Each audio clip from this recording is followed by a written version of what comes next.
Hey, folks, welcome to the podcast today. This being episode 438. Got Matthew with me. Good deal. I'm back. I see we have some comments already from YouTube. I think they, that one was yours even. Yeah, Vic Vapor was, he was waiting, anxiously waiting for us. So thank you, Vic. Well, here we are. Here we are. Today we're talking about just how reliable is a reliable handgun. Be an interesting topic. Yep. That one right there is a reliable handgun. You certainly shoot it well. Let's put it, yeah. The other one that's on my waistband is a reliable handgun. Yep. Hello, Gary. Thanks for checking in. Gary. So what is it today? Thursday? Today's Thursday, August 6th. The weekend is fast approaching. Oh, yeah. Anybody do anything cool or fun this weekend? If you are, message or leave a comment. I'm not, but you guys may.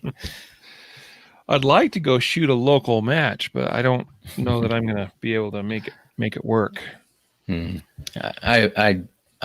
be teaching a little class, but probably not as exciting as some of the people.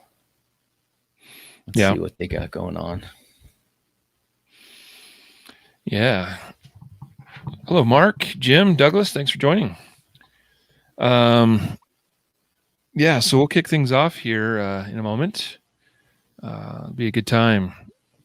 Ruben, thanks for checking in. Home range. It's always funny to me, the comments we get from YouTube versus Facebook, because Facebook is usually people's names. YouTube is we have no idea who they are. Right. Hello, Tim. Come up with some cool names though. Yeah. So, guys, have you given much thought to reliability and the guns that you use, that you carry for self-defense? Do you have a standard of reliability? Do you even know what that means? All kinds of good questions here we hope to address. So I think personally, though, obviously, if I'm going to carry something that may be counted upon to save my life, I want to know it's going to work. Right? That helps. Yeah. Hey, We're Rob. relying on it, yeah. And Herbie. Hello. And Rob Beckman, who's checking out on Facebook, I understand he hosts the Firearm Trainers podcast. And I understand, Rob, that you just had Max Michel on your show recently. And I missed that thus far. I was just informed. If you see me looking around, I'm looking around because I'm wondering where my phone is. I have no idea where my phone is. Oh, well, don't need it during a podcast, right? But so that's pretty cool, guys. You should go check out the Firearm Trainers podcast and catch the interview that Rob did with Max Michel. I've had the privilege of interviewing Max for this podcast twice, I believe now. The most recent one, SHOT Show, just a few months ago. Mark likes my shirt. Can we get that in the store? No, because this is a 511 tactical shirt. So you may be able to find it on 511's website, 511tactical.com. So cool. I appreciate the compliment. I like it too. You got basically an image of Yosemite National Park. What is that? Half Dome and American flag kind of thing there. That's pretty cool. So let's kick off the recorded portion of the audio show. Let's do it. All right, let's do it in 3, 2, 1. This is the Concealed Carry Podcast, episode number 438. And welcome to the Concealed Carry Podcast, part of the concealedcarry.com network. I am your host, Riley Bowman, and I'm joined today by producer extraordinaire, amazing, gray goat, Matthew Maruster. I'm just glad to be back. Last week, or was Tuesday, I didn't get to be on the show with you, and I was a little bit sad, but no, it was good. It's good. You guys had a good show.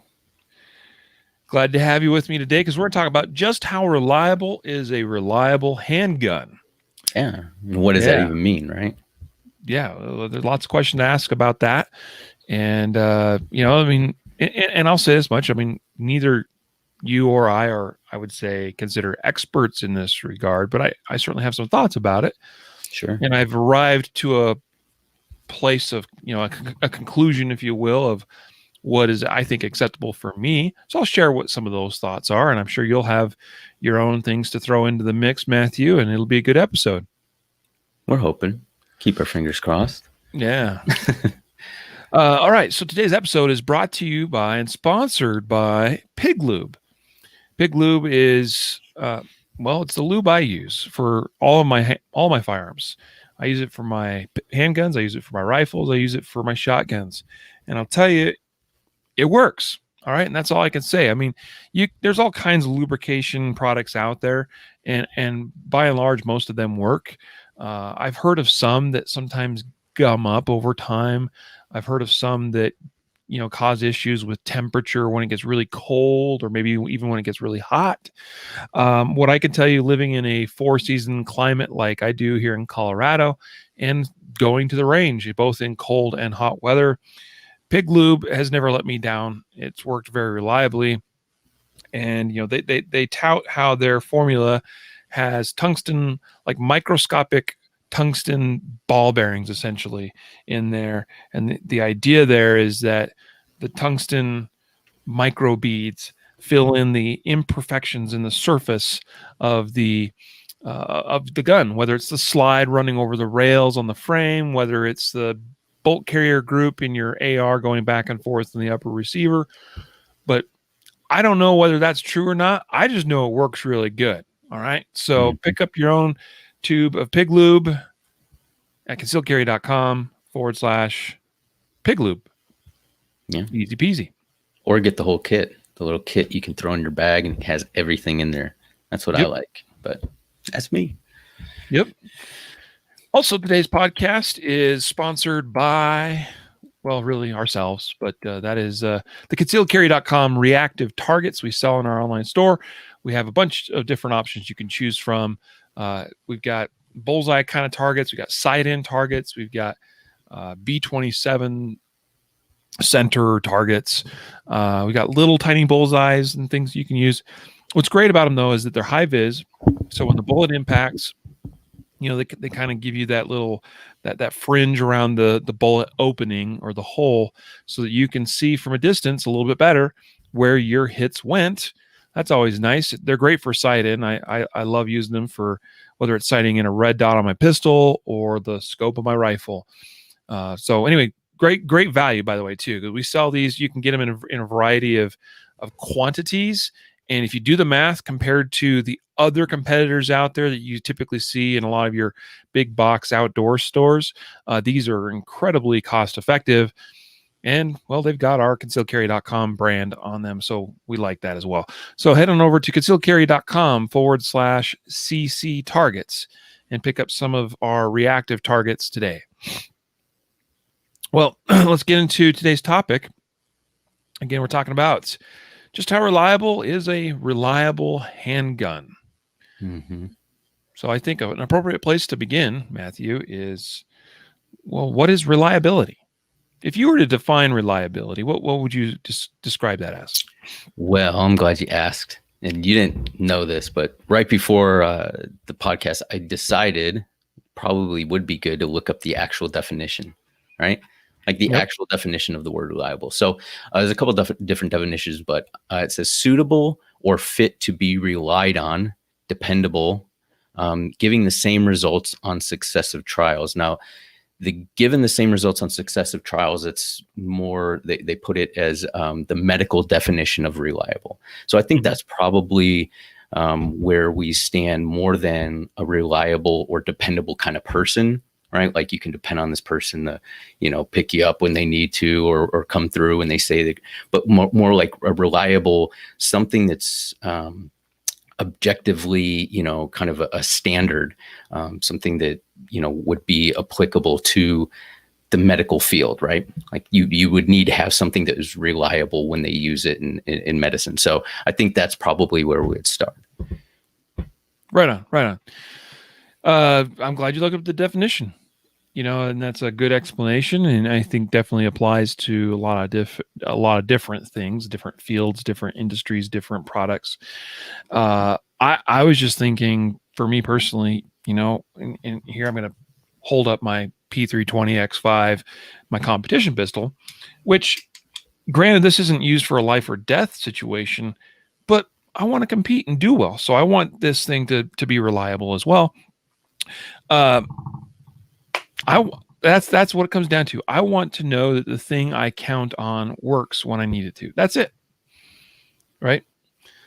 And so that's what we're talking about here today. I mean, we're talking about, this is the Concealed Carry podcast, so concealed carry, self-defense.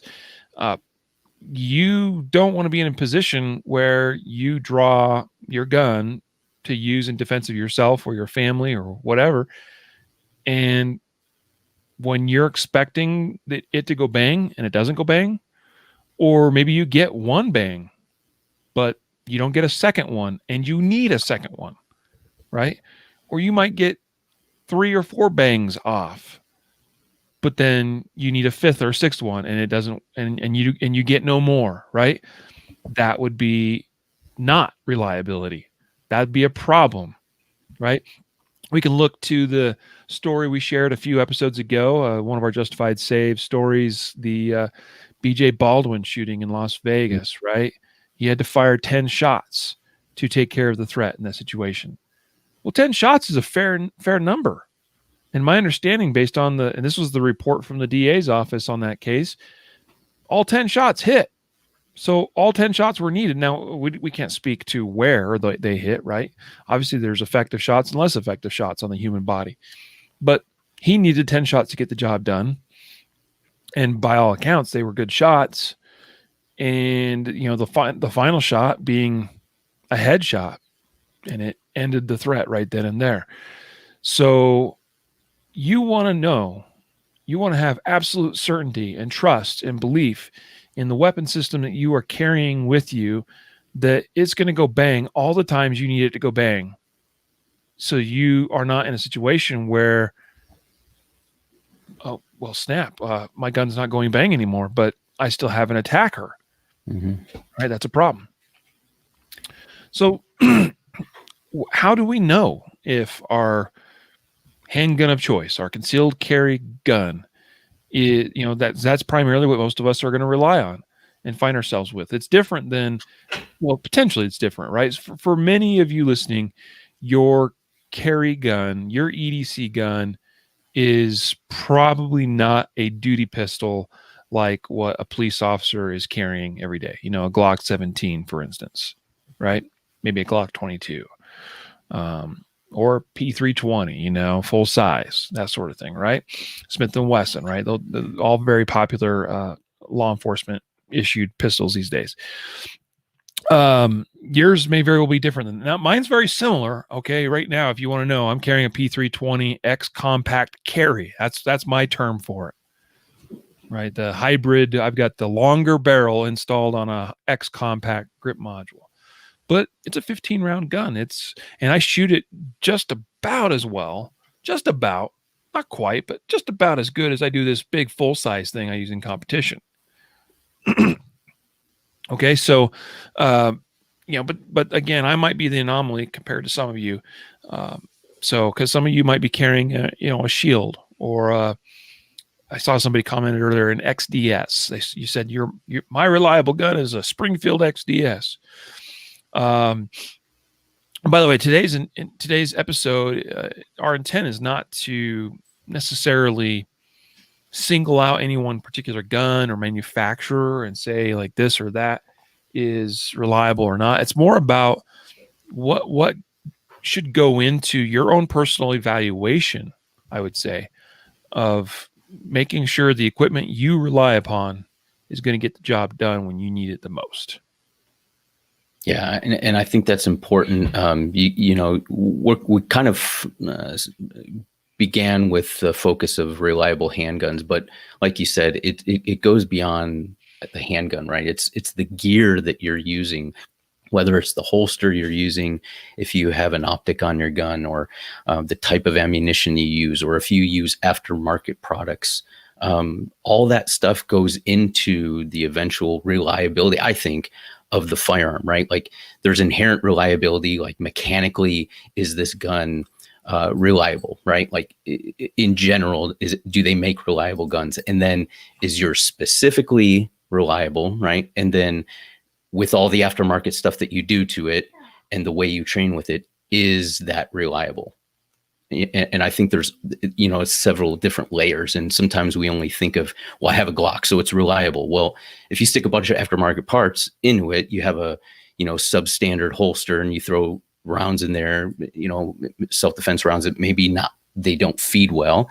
Then it doesn't matter if you have a reliable Glock. Your Glock is probably not going to be reliable when you need it to be reliable. So I think there's some factors that go into that. Right. And we will mention some examples of things today. In fact, I plan to share with you some things from the U.S. Army's Modular Handgun System evaluation. Okay, the MHS contract, which has resulted in the M17 and M18 pistols that are now being fielded by all branches of the military here in the U.S. They're all going to end up with some of these in their service members' hands. Which, of course, the M17 M18 is the P320 platform that was selected, from SIG. Glock was a big contender in that. Glock even sued, they felt like there was some injustice done in the selection of that winning contract. That there were some things that should have resulted in Glock winning that contract instead. We're not going to go there either. The fact is, we have the what is now the M17 M18, and there's some interesting things that we can learn from how the U.S. Army evaluated the pistol, all the pistols actually involved in that contract. But we have to realize too that there was some initial evaluation that occurred before they selected who the winner is going to be. And there was further testing and evaluation that happened after that contract was awarded. So there's quite a bit of data as far as the reliability of that new platform for our U.S. military. But anyway, all right. So let me give some context. So we have to obviously look at this from the perspective of that a handgun is it's a system, right? There's a lot going on in this little guy as far as all the different little parts that have to work together. It's got to be, everything's got to work together and work properly. I mean, everything from your trigger to your extractor, that's a really important component. The firing pin, the striker, all that, right? Everything's got to be working well and reliably. But don't forget, and this is a big factor in handgun reliability in particular, we have to look at it like a system. We have things like magazines. A magazine has to, be inserted into this gun. It needs to feed each round consistently again and again and again and again and again. And if the magazine fails, then the rest of the system fails. The gun fails.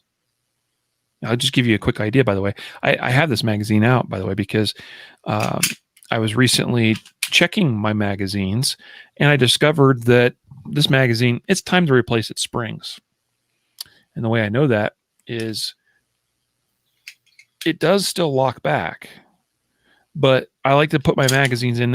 I can't speak of all different handgun platforms out there, but I could tell you this about SIGs. The sign of you need to replace a magazine spring is if it certainly needs to be replaced if it will not reliably lock the slide back. Okay. But I will look at the actual slide stop and watch it pop up into place when I insert an empty magazine into the gun. And this one does lock, but it barely does. As I watch that, I can tell that the spring tension from that magazine spring is such that it's just barely popping that thing up and barely catching the slide with that slide lock. So this one has been pulled out of service, and I've got some new springs that are I already have them on hand. I just haven't gotten around to doing the swap. So I'm just using that as an example that, I could keep running this, and eventually this would get to where that magazine spring would be worn even more, and it wouldn't lock back the slide at all.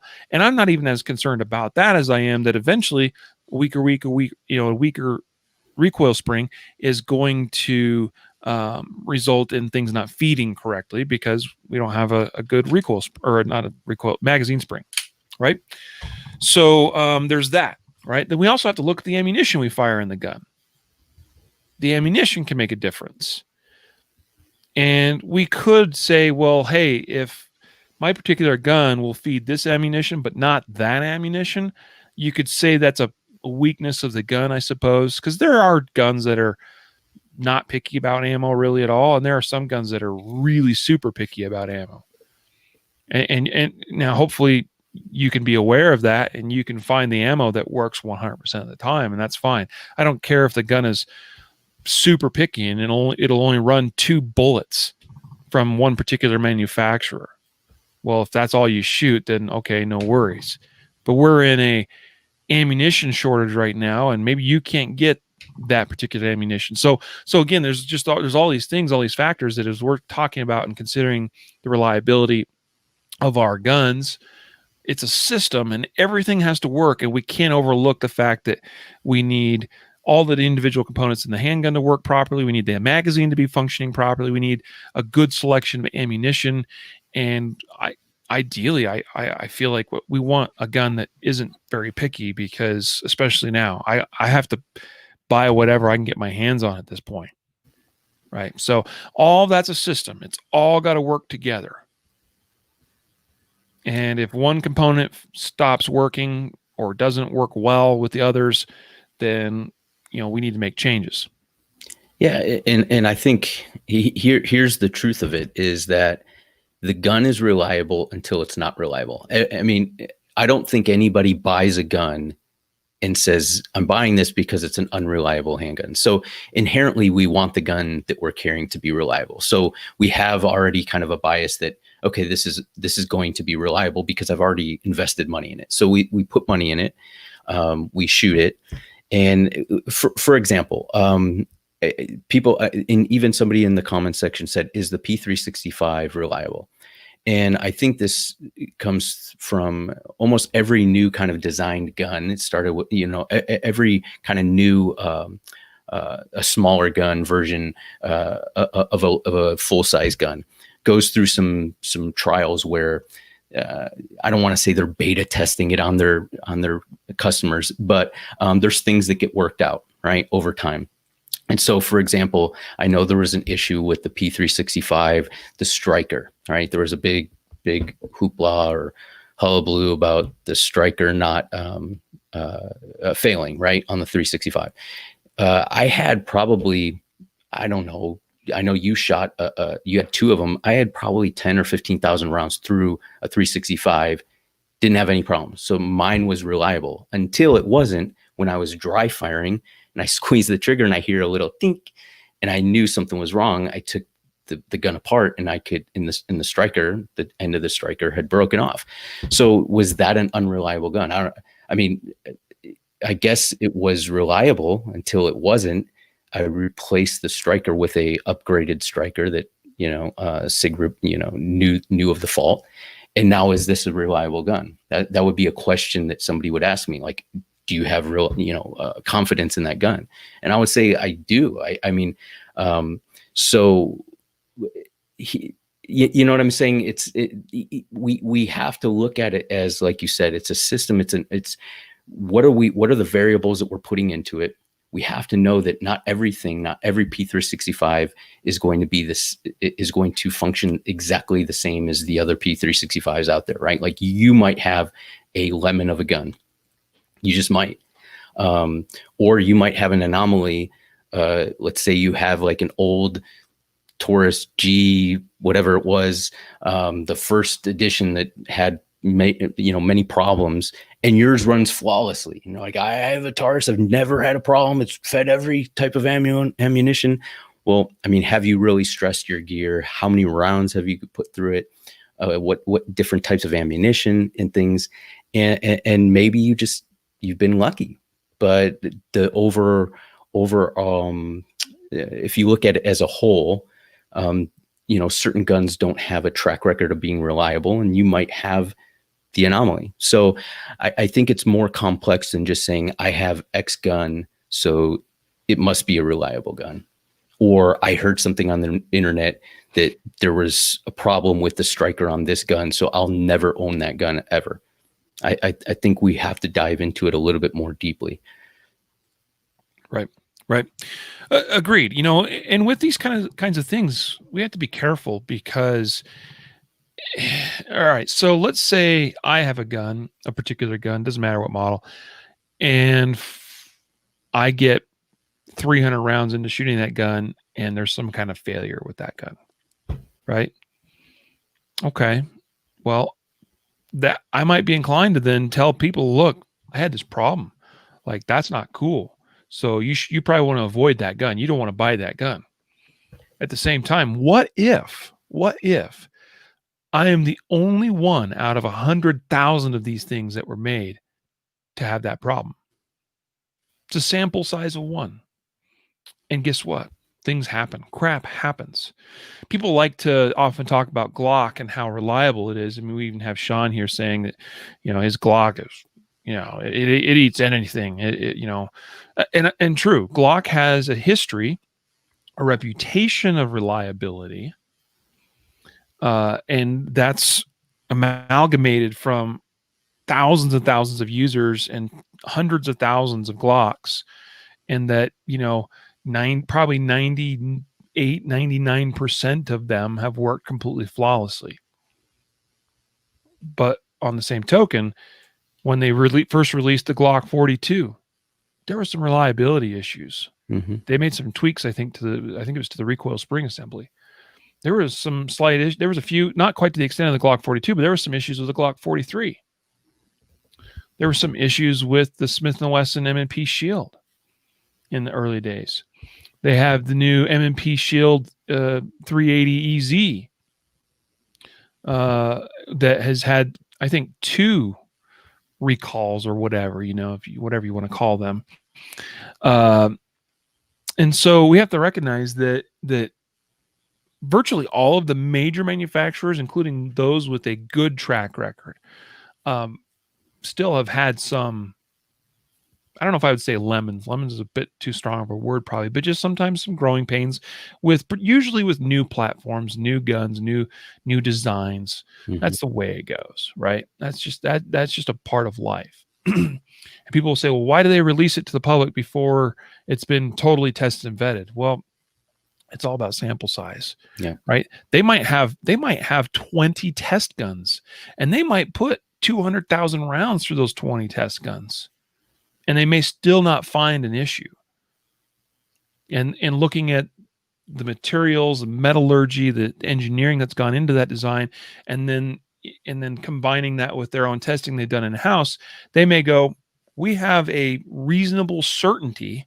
We don't know with 100% certainty, but we know pretty well, we're confident this thing's going to work. And then they go to market, and then they make 50,000 of them, and 200 of them or 500 of them have a problem. Mm-hmm. Right? You don't discover that till you end up with a big enough sample size. Well, and people use them differently, right? Like, not everybody carries the gun exactly the same. Some people might, maybe something doesn't develop until it's been used for a while, right? Like when they're testing these guns, they do everything they can possibly think of, right? But nobody thought, SIG didn't think about, hey, what if we drop this gun at a certain angle from a certain elevation and see if in 1 out of 1,000 times, if it falls at this exact angle, it will fire. Like, I don't think anybody went through that process, right? So you don't know certain things until somebody does it out there, and maybe they don't know I mean, obviously there's certain obvious regular tests that they do on guns, right? But like, you don't know if somebody, maybe a gun's more prone to jamming from limp wristing because of the way the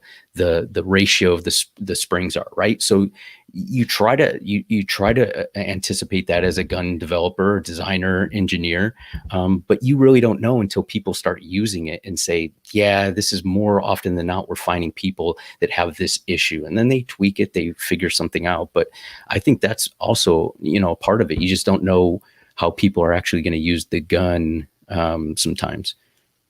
That can be true. Absolutely. All good points. Let's actually just talk real quick about the, you brought up the P365. You're correct. I have two of them. I still have two of them. The two of them combined have 12 or 13,000 rounds between the two of them. They've been very reliable for me. They haven't been perfect, but they've been very reliable. I'll talk some more about what that means. When I say they are reliable, well, I have some numbers actually to back that up, and some of that's covered in the review I did on P365. If anybody's interested in reading that, by the way, you can just go to concealedcarry.com/P365 review. I'm gonna double check that really quick. I'll get it. You drop the link in the notes there. Yeah. So yeah, it's concealedcarry.com/P365 review. And I talk about my testing of the P365 and my shooting of it. And I explain every single little issue I have or failure that I have. Now, mine was mostly related to shooting steel or aluminum cased ammo. And I will still say this, with running more rounds through the guns, that they are still incredibly reliable with brass cased ammo. I've still only had 2 brass cased ammo failures, if I recall correctly, out of 12, 13,000 rounds. And I'll be honest with you, I don't recall if that's with just one of those 2 guns I have, or if one happened on one versus one on the other. I think they might be both on the one that I purchased very originally, early on. And they're actually technically both original models, meaning that before they redid the striker design and all that stuff. So I'm still running on original strikers and all that stuff. Anyway, in fact, I'll just give you some of the numbers right now. So in my testing, trying to get to it here, it was around 700 rounds, I think, in that I had my first failure. And excuse me, let's see here. Well, I'll go. Here it is. So in this article, SIG P365 malfunctions, I got about 200 rounds in, and I was running different varieties of ammunition, all kinds of different stuff. Okay, about 200 rounds in, I started shooting Federal, just your cheap Federal aluminum cased stuff, like we used to be able to buy at Walmart, which we can't anymore, thanks Walmart. And on the 212th shot, I had a failure to extract. And then 16 shots later, it happened again. Then I went another 80 rounds and didn't have any issues any further.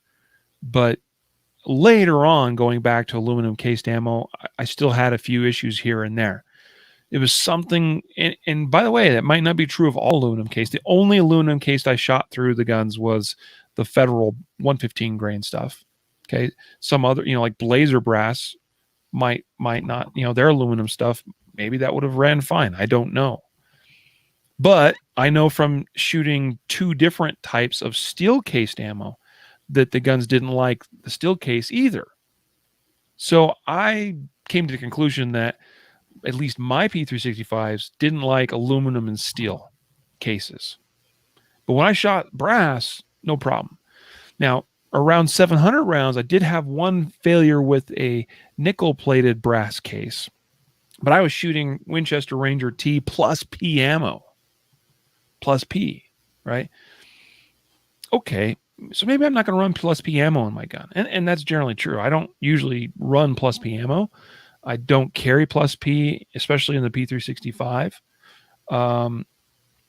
And so out of everything else, standard pressure, it wasn't until I had several thousand rounds, I don't remember the exact count now, that I finally had a failure to extract with brass case ammo. All right. Several thousand rounds. It was like 3,600 rounds or something like that on the one gun. So, in my evaluation of it, being able to go that many rounds across two different guns, mind you, right? So we have a little bit bigger sample size, at least, than just one gun. We had two in my case. And also I had taught classes, or I had attended classes where shooters were shooting a P365. And so in my own personal frame of reference, I look at things and go, okay, I saw this person, that person running the same gun, didn't see any failures. Although to be fair, in that class you and I taught in Cincinnati, and yours was reliable up to that point, all of a sudden during that class at one point, you had a failure on your 65. Yeah. And that was the first one. And so mine was, hey, this is a reliable gun, right? Like regardless of strike or drag or, everything, until it wasn't. And then after that, did I have any problems? No. And it didn't have anything to do with, hey, well, how many times did you clean it in between round? How many rounds do you go between cleaning? It had nothing to do with that, because I didn't clean it after, I didn't clear the malfunction, clean the gun, and then start running it. I just cleared the malfunction, ran it, and didn't have any problems for the next, several thousand rounds. So, it was reliable until it wasn't. Yeah. How many rounds did you have up until that point, roughly? Several thousand, and I think we fired, I don't know how many we shot that weekend. Couple hundred probably again. So you had a couple thousand rounds before you had your first stoppage. Yeah, and nothing. Right. And I don't think your primer ever broke, and then my primer actually, or striker actually broke, which is weird, right? Like so it's very difficult to gauge exactly, when things are going to happen, if they're going to happen. And those are the failures that probably scare people the most, right? Because a lot of people will kind of look at that and go, well, that thing could have failed on my next shot. My next shot might have been using it in self-defense. I'd be hosed. Well, that's true. But we have to approach this from a perspective of, by the way, any gun can fail. I have seen other brands of guns that have broken and had problems. Heck, I would say that having a sight, an iron sight, fly off your gun, which I've seen multiple times in classes, I'd say that's a pretty significant failure. Now you can't aim your gun and shoot it good. That's about as good as having a broken firing pin. Okay, maybe that might be a stretch. Broken firing pin, you can't shoot anymore. At least if I don't have a front sight, I can kind of shoot. But it's still a big problem, right? And that kind of stuff happens. All right, so what am I getting at? This is the math that I ran as a result of my testing of the P365, and I calculated everything up, and I took worst case scenario. And worst case scenario, I had my gun had a 99.85% reliability rate, right? Meaning that through however many thousands of rounds, 99.85% of the time it worked flawlessly. And I was counting in that worst case scenario the less ideal non-brass cased stuff, right? So we have to ask ourselves a question. Is 99.85% pretty dang reliable? What do you think? Yeah, I mean, well, let's put it this way. It's extremely reliable, but it's not 100%. I mean, I would say, when you're looking at military grade firearms, or what the military, I'm sure you have the statistics of what the contracts had to meet, for the military handgun contract, but I'm sure it's probably not even close to 98.6%. Yep. So, I mean, to your point, and this is what sometimes people will say, but it's not 100%. Mhm. I want to know that my gun is 100%. Well, how do you know that your gun is 100%? Right? At what point, how far do you push it to get to where you can say it's 100% reliable? The truth of the matter is you can't. There's no way of knowing. Okay? Because that Glock that you've been shooting, that you've put 20,000 rounds through up to this point reliably, and you claim has 0 failures in 20,000 rounds, it's possible. Although I frankly think a lot of people lie about stuff too. But you could have 20,000 rounds to that Glock and it's been 100% for you. And the 20,000th and one, whatever, 20,001st, there we go, shot could be your first failure. Mm-hmm. And then it's no longer 100%. The reality is this is the mindset we should have with regards to our equipment is nothing is 100%. Nothing is 100%. It can't be. It's all mechanical. Stuff wears down. Stuff breaks down. And especially if we don't maintain things, stuff will fail eventually. Like that's without a doubt. Right? There's replacement schedules for things like recoil springs and extractors and firing pins and all of that stuff. Right? Most people aren't even aware of that stuff. Yeah, now, most people, to be fair, probably don't shoot enough to ever like truly wear some of those components out in their gun. But most people don't even know that. Most people don't know you should replace your recoil spring ever so often. Well, most guns are anywhere from 2,500 to 5,000 rounds, which isn't honestly that much. Yeah, I mean, think about, not everybody, probably most people listening have a firearm, have a handgun, but think about your car. Like, when are you supposed to get the timing belt changed? When are you supposed to change the oil or the transmission fluid or this or that? How many miles over that are you still driving, right? Like, and you're like, oh, my Honda, all I have to do is change the oil every, 60,000 miles or whatever it is, right? Like it's a reliable car. But because those schedules are built in, it's not because, at your recoil spring is supposed to be changed 5,000 rounds because 5,000 in first round, the recoil spring blows apart. It's not that. You could probably shoot 10,000 rounds, but everything after that 5,000 rounds, the reliability of that gun probably is decreasing a little bit because you're going past what the standards or what the recommendations are for that firearm to work reliably at its highest point. So it's one of those things. And if you're not aware of changing out those parts, or if, you're kind of pushing it and you've bought a used gun, you're not really sure how many rounds have been through it, or you don't track it or whatnot, or you put aftermarket products in there that might put more stress on a certain certain component and wear it out a little bit quicker, and you don't realize. Those are the things that I think pop up sooner, and people are like, oh, well, this gun has a lot of problems. And this is like, well, no, you kind of gotta have to maintain your gun as well and know what's going on with it. Yeah. Yep. That's true. Now, some of you maybe that are listening or watching this are sitting there wondering, well, how often and how do I know when I should be replacing certain things? First of all, I should say that it's always wise to have a certified armorer. And armorers, frankly, good ones are better than even just general gunsmiths because they have knowledge and training specific to a particular gun. But people don't always know who to go to or where to go to have somebody that knows what they're doing and is familiar with whatever, say I'm holding my 320 here, right? And I was certified as a P320 armorer, which gave me some special training and insight into this particular platform. And I've got a sense of when certain things should be replaced and stuff like that. That certification is now expired. You should know, people, in case you're wondering. For me personally, I feel very comfortable working on my 320s and doing whatever I need to do.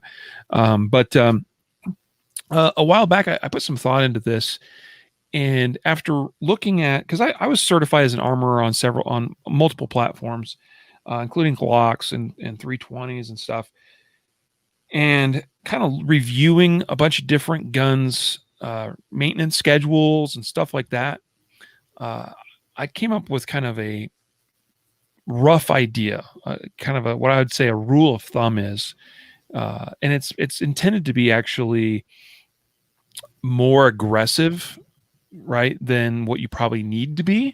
Sure. But it's taking the approach of, I want to, without a doubt, know that I'm not meeting or exceeding the service life of my gun or the parts in that gun. And so if you take this approach, you should be just fine. And so basically what it comes down to is, for a mid-size or full-size gun, all right, basically if we're looking for a metric, if you have a 3.4 inch barrel or smaller, I would call that sub or micro compact. If you have 3.5 inch or bigger, and this is still kind of not perfect, but that kind of is a rough breakdown, but if you have bigger than that, then you're probably a mid-size, full-size gun. All right. And so you can follow the mid or full-size schedule versus on the small one. By the way, the schedule is basically the same on most of the parts, but the difference is on the recoil spring. Okay. The subcompacts tend to eat up recoil springs faster than the bigger guns. And that has to do with, it's a smaller gun. They usually have fewer coils. Fewer coils means that the spring is going to wear out faster. Right. On a bigger gun, we have a longer recoil spring. We can get more, and it's less compressed. Okay. So we get more life out of a bigger spring typically. So on all guns, replace all springs except for the recoil spring every 10,000 rounds. Mm-hmm. Replace extractors and firing pins or strikers every 10,000 rounds. Okay, that's more often than probably what you need by far on some guns in particular. But if you do though, if you replace all springs that are in the gun and you replace your extractor and firing pin or striker every 10,000 rounds, I can dang near guarantee you're not going to see those parts wear out before before you're ready for them to. Okay. Now on the full-size guns or mid-size guns, replace the recoil spring every 5,000 rounds. On a subcompact or micro compact, replace it every 2,500 rounds. All right. And if you follow that schedule, even if you don't know what your specific schedule is for your particular gun and particular parts, if you follow that schedule, it'd probably work for most of the guns out there. All right, so that's maintenance, and that's important. Okay, if we don't maintain the guns, stuff will break eventually. Stuff will fail. Now, this brings me to a point, Matthew, and we should actually kind of divide this slightly. Really, what we have with handgun reliability is two types. One is a parts reliability, or like a engineering sort of reliability. The other one's operational reliability. Okay, so if you look at how police departments and the military in particular does handgun testing, there's two things you'll see quite frequently. One is called mean rounds between stoppages, okay, or MRBS, mean rounds. So it's an average or mean. Okay, MEAN, mean rounds of that you can fire through that gun before you expect a stoppage. And what's a stoppage? Well, that's defined as an operational failure. Okay, meaning that it's a malfunction. Stovepipe, failure to extract, eject, failure to fire for whatever reason, failure to go into battery. Okay, that would be a stoppage. So that's a mean. So there's a metric of, you want to see no more than one stoppage, okay, per however many. It's typically thousands of rounds. A common number is 2,000. We want to exceed 2,000 mean rounds between stoppages. The other is mean rounds between failures. And that is talking about something in the gun that basically breaks or requires maintenance. And that can obviously lead to a stoppage, of course, but it's a failure of something breaking in the gun or needing to be maintained in the gun. Okay, it's not just something that happens as part of necessarily the operation of it, which operationally we can induce stoppages by user input by the shooter. All right, and I don't necessarily, depending on what that is, I don't know if that's a true measure of what the gun is capable of or not. Sometimes we don't know, though. So a comment. So let me just give you an idea that the M17 M18 contract. So when they were evaluating, particularly what came down to the two front runners, Glock and SIG, the metrics that were being used is that they wanted to have a minimum of 5,000 mean rounds between failure. I think that's right. Yeah. The mean rounds between failure reliability requirement of 5,000 rounds. Okay. And they wanted a mean rounds between stoppages reliability requirement. That was 2,000 rounds. And I don't know where they come up with these numbers, how they figure this, but they say a 5,000 mean round between failure represents a 98% probability of completing a 96-hour mission without a failure. How they figured that, I don't know, but that's what they say. And the mean round between stoppage reliability requirement of being 2,000 rounds, that's a 95% probability of completing a 96-hour mission without a stoppage. I dare say a military mission, particularly one that lasts 96 hours, is a lot more than the 5 or 6 or 10 or 2 rounds that you need in a self-defense encounter. So I bring that into the picture to just present the context of, if the military is saying we want to see a mean round between failure rate of greater than 5,000 rounds, and that's a 98% probability of success, then maybe our standard doesn't need to be all that. Doesn't need to be at least that high, right? Because they're thinking about stuff that's way more intensive than the 5 seconds it's going to be for me to recognize a threat, draw my gun, and put 3 rounds or 10 rounds on him. Sure. Right. So going back to my numbers of my P365s have exhibited a greater than 99.85% reliability. And that's just that's just pure math of this is how many stoppages I had divided by the total number of rounds I fired. That's all that is. But I feel pretty good about that. Okay. What are the odds that in the next 5 rounds I fire or the next 10 rounds I fire, depending on what I don't know what my I say next, this is, I'm not planning anything here, guys, but my next gunfight, what are the odds that in the next 10 rounds I fire, I'm going to have a stoppage or a failure? It's probably pretty low. Mm-hmm.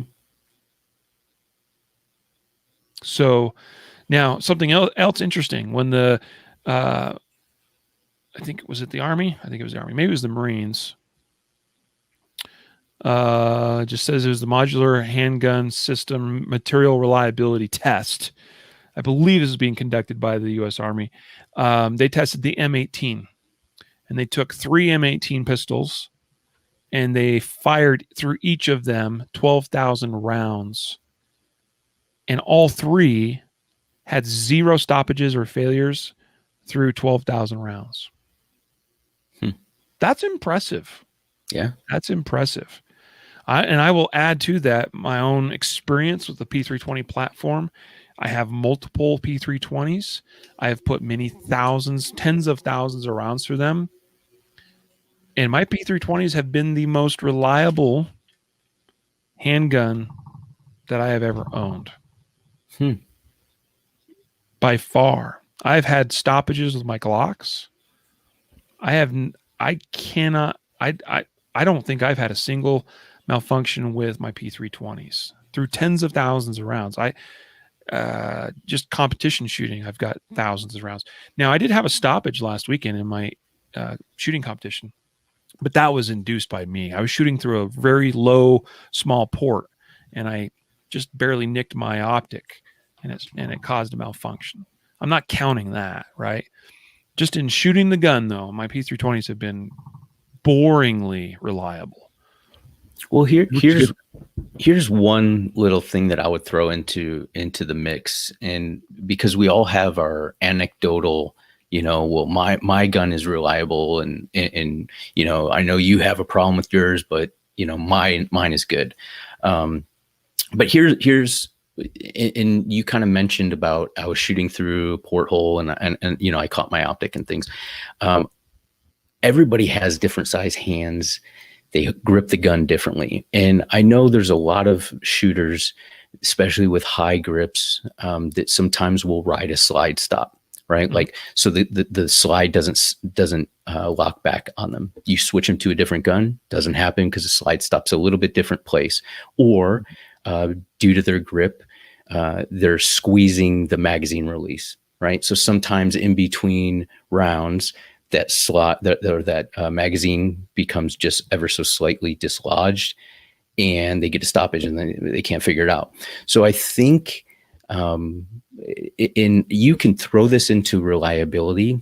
I wouldn't totally throw it in as far as reliability, but more of understanding how your gear works with you, and know that this is why you have to test your gear, and it's excessively test it, like, yes, not just under perfect conditions. Shoot through a portal and know, okay, I really have to be careful not to, because my optic sticks up pretty high, or I really have to be careful about how I grip the gun and make sure when I grip my gun, that I'm not applying pressure in this specific way, or make sure that I know if I have a real loose grip and I'm shooting this one-handed, because there's a backstrap safety or a grip safety, that there's a potential that I could induce a stoppage.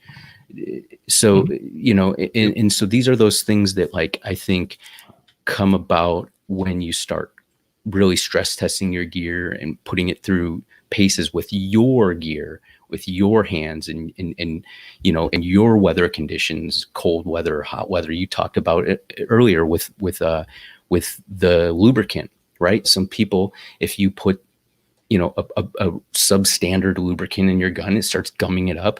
That's probably not great for how it's going to function. So all these things play a factor into the overall reliability, and that's really what we're concerned about. Like, mm-hmm. You could put the gun through 12,000 rounds and not have malfunction, but if you're limp wristing it and it's prone to not feeding when you limp wrist it more than another gun, then it may not be reliable for you. So that's kind of where, mm-hmm. like, this overarching, you put it all together, not just how many rounds have you shot through it, but right. Overall, everything that goes into it, and what have you done to it, and your training and all that stuff. And then you can get a true assessment of, like, is this gun reliable, or can you rely on it? Mm-hmm.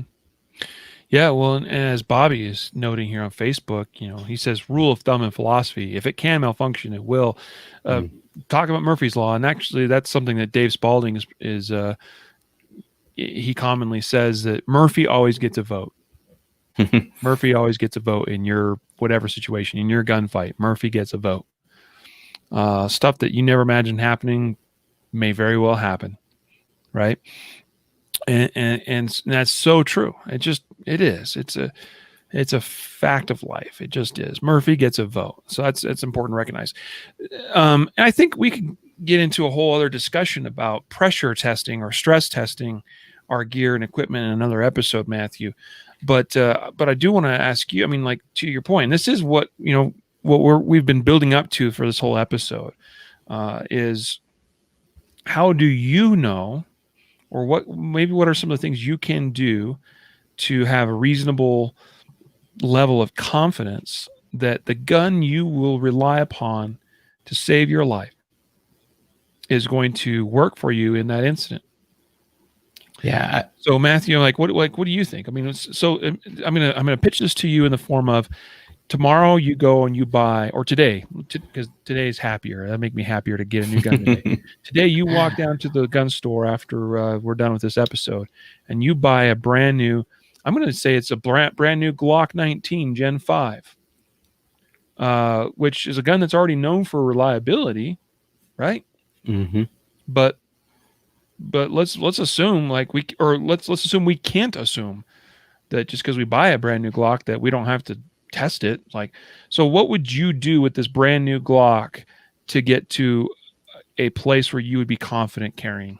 Yeah, and I think this is assuming that I have a gun that I'm. So for somebody brand new buying your first gun, you know, at what point can you carry, right? Like, is it better to carry a gun that you haven't put through all these paces, right? Or wait till you get 5,000 rounds in. So what I would say is some basic stuff to make sure that it's cycling self-defense ammunition. It can cycle full metal jacket all day long, steel case, all kinds of different stuff.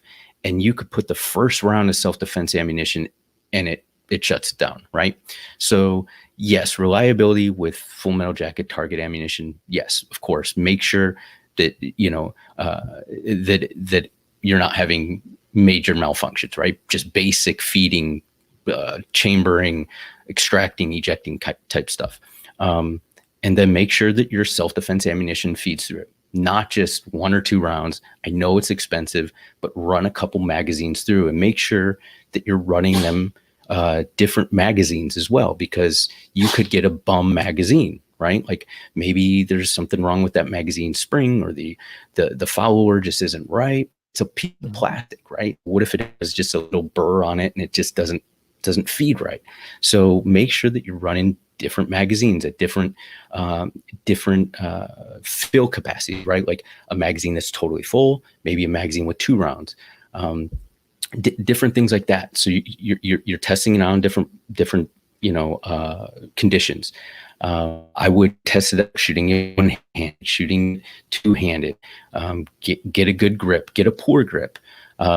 Make sure that basic things like the sights are not loose. Like you mentioned, sights go flying off. I mean, front sights get loosened up and people don't even realize. I know this has happened in your classes because it happens every so often in mine. Like somebody's shooting and they're way off and you're like, what are you seeing through your sights? And they're like, I'm seeing this. And then you look at their gun and sights like hang off the side, their rear sights shifted or their front sight shifted or something, right? Yep. So those basic things, before you even, I would say before you put it in the holster and say, hey, I'm confident with this gun. That'd be the basic first. And then obviously sample size. Mm-hmm. Yep. Here's what I would pitch. I would pitch that for the average concealed carrier with a new gun or a gun that's just been selected, because it could be something that you've had for a while, but maybe you haven't shot a lot or you haven't carried it yet or whatever. But whatever gun you have selected, purchased, whatever, to carry on your person for personal defense, this is what I would do. I would run through it a minimum of 500 rounds. And if you do that all in the same session, that's fine. If it takes you a couple sessions, that's fine. But I would run it through that 500 rounds without cleaning or re-lubricating it. I'd make sure it was clean and lubricated before you started. That's fine. That's fine. But I would run it through 500 rounds without cleaning or stopping or taking it apart or anything. And out of that 500 rounds, I would make sure I fired at least 100 rounds of my chosen self-defense ammo. And more is better. Like if you could do 500 rounds of your defensive ammo, that would be awesome, right? You'd have even greater level of confidence. But who does that? Probably very few people, right? And obviously cost is a factor. I always encourage trying to find and purchase your defensive ammo in bulk, just like I buy my practice ammo in bulk. Although bulk buying defensive ammo might not be the same thing. Like 500 rounds of defensive ammo is basically a bulk buy, right? And there are deals to be, well, I should say there were deals to be had. If you just did a little Google searching and stuff, you could find, HSTs or gold dots or that kind of thing out there for, in quantities of 500 or even 1,000, and it wasn't. Well, I would say you could find those defensive rounds in quantities of 1,000 for about the price that what you're paying for 1,000 rounds of FMJ nowadays. Yeah, literally, seriously. Yeah, 500 rounds, 100 of that at least with my chosen defensive load, and if I got 0 failures through those 500 rounds, I'd say for the average concealed carrier, that's a pretty good test. All right. So to think that you need to go 1,000 or 2,000 or 5,000 or 10,000, or if you place a lot of weight and faith in some of these torture tests you see online on YouTube, we fired 20,000 rounds, whatever. Underwater. That's all fine. And that's all fine. And that's cool. And I'll keep in mind that most of the time that's all just the same bullet, same FMJ, same, whatever. It's not the same as testing multiple different bullets, different bullet profiles, different manufacturers. Everything's got a little bit different shape, length, plat on the bullet, whatever. Okay, and all of that is a factor. But whatever you choose to carry in that gun for defense, 100 rounds, a minimum of that without any failures, and then at least 400 rounds of whatever else that you can afford or that you are able to shoot through it, and 0 stoppages. And for most people, that's probably pretty good. All right, because again, that establishes, by the way, no failures through even if you had 1 failure through 500 rounds, that's still 99.8% reliability. Okay, just to put it in context. But if you have 0 malfunctions through 500 rounds, again, you've got I think it's a significant, level of confidence that, okay, I'm going to be packing this thing around, and my gunfight might be 3 shots, it might be 12 shots, but what are the odds of my next 12 shots having a failure? Probably pretty low based on the testing you've done up to that point. And then as you go, it's a good idea to keep track of things, keep some records, or at least have a general idea of what your round count is through your pistol. And again, follow those maintenance schedules I outlined. Replace your recoil spring every 2,500 rounds in the case of a sub or micro compact. Replace it every 5,000 rounds in the case of a mid-size or full-size gun. And replace everything, springs and extractor and striker and all that stuff, right? That does wear and break down over time. Do that every 10,000 rounds and you'll be good.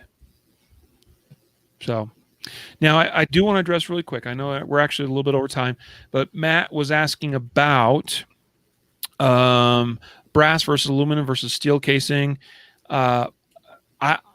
Here's the deal. Anybody that's serious about particularly a defensive pistol, you don't place any faith in steel or aluminum cased ammo. And I don't even consider aluminum or steel cased ammo to be a test of a gun, because it's the furthest it could be from the stuff that I'm actually going to shoot through the gun in a defensive scenario. So shooting aluminum or steel case through a gun to me is irrelevant. All right. The only reason I do that is if that's the only ammo I can get, or it's a cost thing for practice. Mm-hmm. That's the only reason to shoot that stuff through it. It's not to test that gun in terms of reliability, because those materials all have a different, keep in mind that every time a gun is fired, the material that makes up that case, it stretches and expands and it seals the chamber to prevent gases from coming back and using that gas efficiently and pushing the bullet down the barrel. Okay. And then that case has to very quickly contract to then be extracted out of that chamber and have it come out. Brass does that very well. Brass is malleable. It expands, it seals well. And then after that round is fired, it pretty quickly contracts when that pressure drops and allows that to be extracted reliably. I think aluminum probably does okay as well, but it's different than brass. And steel, the whole reason that those cases have a coating on them or lacquered or whatever is to aid in extraction, because it's a totally different material than brass and it reacts differently under pressure and under heat. So yeah, I place no faith in really generating much in the way of data from shooting aluminum or steel cased ammo through my gun. And if I have problems with that, but then I don't have any problems whatsoever with brass, which was basically my experience with the P365, I don't worry about the 365 then. Mm-hmm. All right, because I'm not shooting brass through it or steel through it in defensive contexts. Okay. So, and then, Matt asked about bullet weight and barrel length. Well, I mean, a longer barrel gun is generally inherently going to be, because it's easier to engineer that thing to work reliably than a short barrel gun. Short barrel guns have to make so many compromises to make it short, to make it small and lightweight, but then they still have to be able to make that thing run. You're flirting on that disaster's edge of reliability and not reliability with a lot of these micro compact guns. It's an incredibly challenging thing, I think, for these guys to engineer and manufacture these really small guns and make them run reliably. Historically, small guns have not been reliable in the firearms industry. Mm-hmm. If you really think about it, in recent history, in the last 10, 20 years, this has been the golden age for the micro and subcompact that also happens to be reliable. And it's because of an improvement in engineering and materials and modern manufacturing methods. Bullet weight. Do you want to test, again, what's most important to you is I would look at choosing a defensive load that you, based on research, based on information, using sites like luckygunner.com and, looking at their data on all the different bullets they've tested. And I would go, okay, in a small pistol or in a large pistol, whichever thing I'm carrying, this bullet, this weight performed well defensively speaking. It consistently expanded, it penetrated the appropriate depth and so forth. Okay. That's all I care about at that point then, right? If I'm testing my gun, then I do want to test in that same bullet weight if I can. All right. Because bullet weight and all that's going to have to do with is the speed and the acceleration of the stuff that's moving and reciprocating your slide and stuff. Okay. A heavier bullet weight, typically we have a slower slide velocity. A lighter bullet where stuff ignites and moves very quickly, you typically have a faster slide velocity. Okay. It all factors in. At the end of the day, if I put 500 rounds through my gun and 100 rounds of my chosen defensive load, and if those are in the same bullet weight, that's great.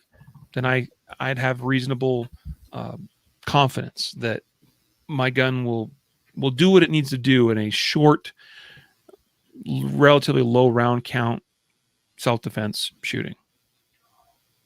Sorry, I've taken the show away from you. No, I can't add anything more. I wouldn't disagree. Totally good stuff. Good stuff. And great questions. Absolutely. Well. Yeah. Absolutely. So as a follow-up, Matt here says he's done 50 rounds of 115 grain, 50 rounds 124 grain, 50 rounds 147 grain of self-defense ammo as a little test. His gun likes 124 grain the best. Wow. Awesome. Good. Mm-hmm. So choose a reliable, good 124 grain load. Whatever that is, whether it's federal, HST, gold dot, critical duty, whatever. Okay. And test that and make sure it works. And if 124 grain is the magic, bullet weight for your gun and max reliability, plus you like shooting it shoots well for you, the sights track well, we could get really into the nitty gritty of choosing. Maybe we'll do an episode on that sometime, choosing your load for your gun. Because I'll tell you, as a competitive shooter, it's really important to me, and it should be important even in a defensive context. Sure. But I'm analyzing things at a pretty micro level in terms of detail of what I'm shooting through my competition gun, right? And what looks good to me as far as I'm trying to track my sights, my dot, right? I want a consistent return after recoil, all that stuff. We can get really into the weeds on that. Anyway, so but ultimately, how reliable is a reliable gun? I think we've covered it pretty well here. again, can you do more comprehensive tests and stuff? Sure. I think it's wise to talk to others in the industry. I think it's important to pay attention to other things that are going on. Try, so a fair point, Matthew, I guess to bring up is, what about some of those cheaper guns, like a Taurus, for instance? Mm-hmm. Generally, they're not recommended by big names in the industry or people that are in the know, right? Historically speaking, Taurus doesn't have the greatest reputation. I know I said we weren't going to bring any specific brands into this as far as like trashing on anybody, but this is just the truth. Like, nobody, even the CEO of Taurus, which, by the way, we're probably going to have him on the podcast here soon. Just so you know, I'm testing 3 different Taurus guns right now, just to see what's what. And I watched a video recently from Caleb Giddings on YouTube where he put 500 rounds through I think it was the new G3C, which is one of the guns I have. He put 500 rounds through it and went, yeah, it worked pretty good. Right? It's probably good to go for the average concealed carrier, is basically his takeaway. That may be, right? And it's not always the cheaper guns. And you probably seen this. I've seen some very high end guns, and I'm not going to name any brands but if there is a gun on the line that fails and it's of a specific type of gun, I probably figure out, okay, I know what manufacturer that is. Like and it's not a cheap gun. So some guns, just the way they make it, and it's not all of, it's not to say like all Kimber guns or all, Glock guns or whatever. They might have some specific models that just don't seem to work very well in under many different conditions. So, you just have to do your own testing on the gun. Obviously, get some feedback and look around. And if you see time after time that many different people are having problems with it, then it might be something to question. But also do your own research. Yeah. The thing is if someone's going to be a serious shooter, and I encourage everybody to be a serious shooter, to take some classes and to regularly practice and train, well, you're going to go through hundreds and thousands of rounds every year, right? To put in context, like I shoot probably, this year's been weird because of COVID and everything, but last year or even the year before, I probably went through 25,000 rounds, 30,000 rounds one year, maybe even. Okay. That's a lot of rounds in a year. Okay. So what we do know, historically speaking, is it's typically some of the less expensive guns they don't hold up quite as well for as long. When you're talking about that regular practice, that regular, training and all that stuff.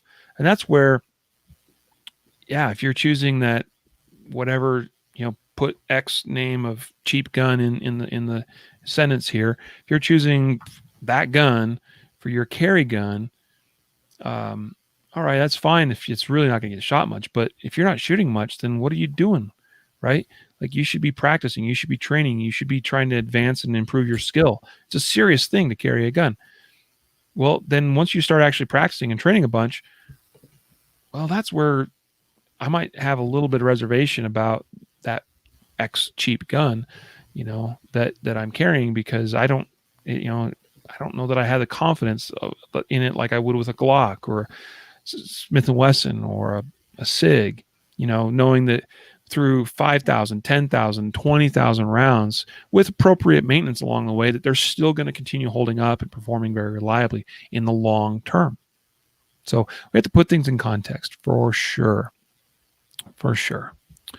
So anyway, lots of things to consider, and again, we could probably keep going and going and going with this stuff. Maybe sometime we'll pick this up again. But a reminder that today's episode is sponsored by Pig Lube. Again, we talked about how it's good to have quality lubricant. There we are. There's my tube right there. Pig Lube's worked great for me. All right. So I recommend it. All right. So go check it out. concealedcarry.com/Pig Lube. And one of my favorite things about it, though, and Matthew, this, is the applicator. It looks like a lip gloss applicator. This thing's genius, though, because it allows me to apply my lubrication without making a lot of mess. And I like that a lot. Yep. So that's one of the cool things about the Pig Lube product that people may not think about, is it really is basically a no mess application, design. So it's really cool. ConcealedCarry.com/Pig Lube. And then also our ConcealedCarry.com reactive targets, ConcealedCarry.com CC targets is where you can find them. Go check out the full lineup of our basically their peel and stick targets. They come with the thing is the adhesive that's used on them is really, really, really good quality adhesive. So contrast that with some other peel and stick targets that I'm familiar with that sometimes don't stick very well. Our targets stick exceptionally well, even in the cold and even sometimes to somewhat moist or wet materials, more so than I have seen other products. I can't say it's the perfect product or it's the perfect adhesive, but I know it's a really good adhesive for that type of product.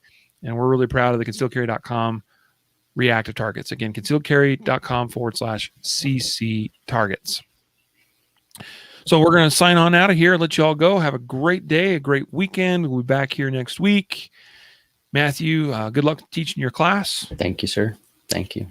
And so until next time, train right, train often, and train safe so you can fight hard, fight fast, and fight true. Take care.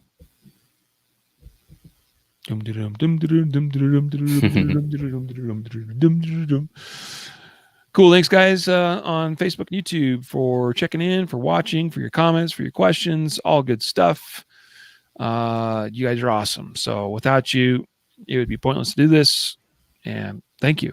I cannot thank you enough. Absolutely. So, well, we'll let you all go. Take care. Be safe out there, guys.